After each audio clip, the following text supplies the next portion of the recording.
Slick back. No, slick back. That's what I said. Slick back. No, nigga, I'm a pimp named Slick back. Pimp named Slick back. Pimp named Slick back. Nigga, are you pimp? I'm a pimp named Slick. Halo teman-teman semua, perkenalkan nama saya Enji Natalia Boris Mehbang. Saya presentator ke-7 akan mempresentasikan kultur jaringan. Sebelum masuk materi, saya ada quotes, yaitu semua tidak ada yang instan. Nyatanya, mie instan juga butuh proses supaya layak dimakan. Pengertian kultur jaringan.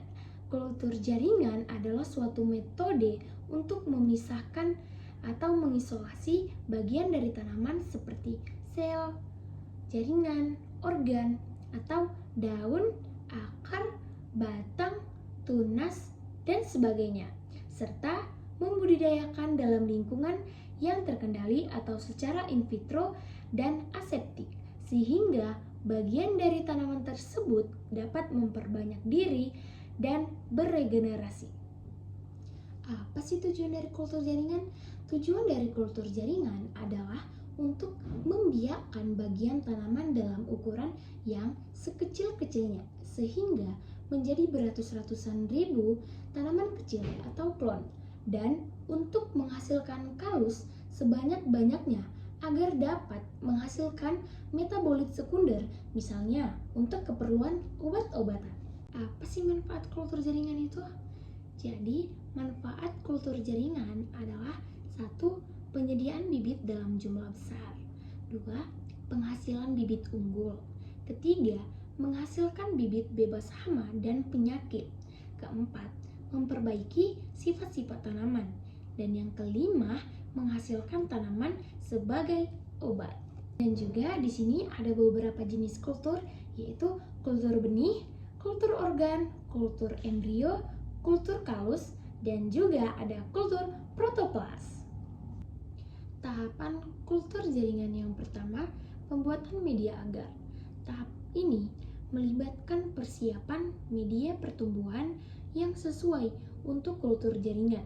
Media agar umumnya terdiri dari nutrisi yang diperlukan oleh tanaman untuk pertumbuhan optimal. Yang kedua, pemilihan tanaman induk atau explant. Pada tahap ini, tanaman induk yang akan digunakan sebagai sumber jaringan untuk multiplikasi dipilih dengan cermat. Explant dapat berupa bagian tanaman seperti ujung pucuk, daun, batang, atau akar.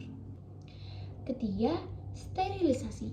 Tahap sterilisasi sangat penting untuk mencegah kontaminasi mikroba yang dapat menghambat pertumbuhan tanaman explant. Yang dipilih biasanya akan di subkultur atau direndam dalam larutan pemutih atau disanitasi menggunakan agen sterilisasi lainnya sebelum ditanam pada media agar. Keempat, multiplikasi. Setelah explant steril, tahap multiplikasi dimulai. Explant tersebut ditempatkan pada media agar yang telah disiapkan sebelumnya, yang mengandung nutrisi yang diperlukan untuk pertumbuhan tanaman. Kelima, pengakaran. Setelah tunas baru terbentuk, tahap pengakaran dimulai. Tunas tersebut dikeluarkan dari media pertumbuhan dan tanaman pada media yang mengandung nutrisi untuk merangsang pertumbuhan akar. Dalam tahap ini, penting untuk menjaga kelembapan dan kondisi lingkungan. Keenam, aklimatisasi. Tahap aklimatisasi melibatkan penyesuaian tanaman yang telah tumbuh secara in vitro atau di laboratorium dengan kondisi lingkungan luar, yaitu kondisi di luar laboratorium. Tanaman yang telah tumbuh harus ditempatkan dalam lingkungan yang lebih terbuka secara bertahap untuk membiasakan diri dengan suhu, kelembapan, dan intensitas cahaya yang berbeda. Penanaman di lapangan.